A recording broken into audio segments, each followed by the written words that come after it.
To borrow American sporting parlance, it felt like Jesse Marsch was readying his team for a Hail Mary when, in the 92nd minute and with Leeds having just conceded a stadium-deflating equalizer, he threw on teenage forward Joe Gelhardt rather than settle for a tie.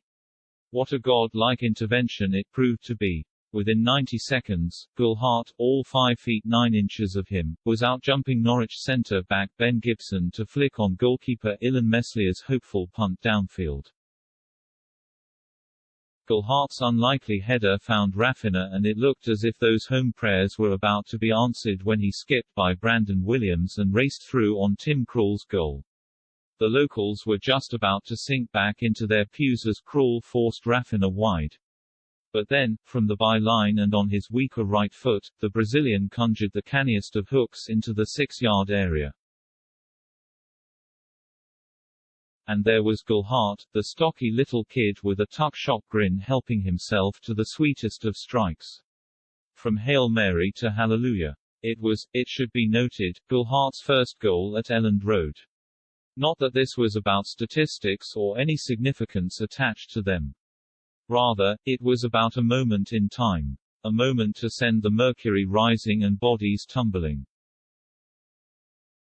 Marsch, airborne on the touchline, looked more like an NBA star with a slam dunk salute. But for Leeds, a three-pointer at last, 2 months on from the previous victory. "That's as high as I can jump," said the American afterwards.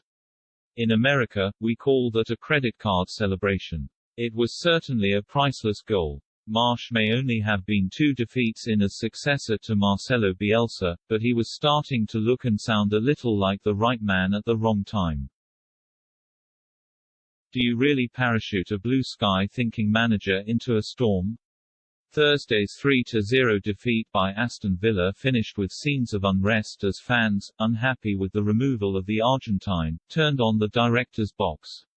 Marsch could not have felt comfortable as a toxic air filled with booze and the sound of Bielsa's name. The fumes of fury had not exactly cleared by the time kickoff came around here. During a nervy opening you could not escape the feeling that some supporters were waiting to discharge their discontent. If they could not beat Norwich, reasoned one popular fans podcast, they were as good as relegated.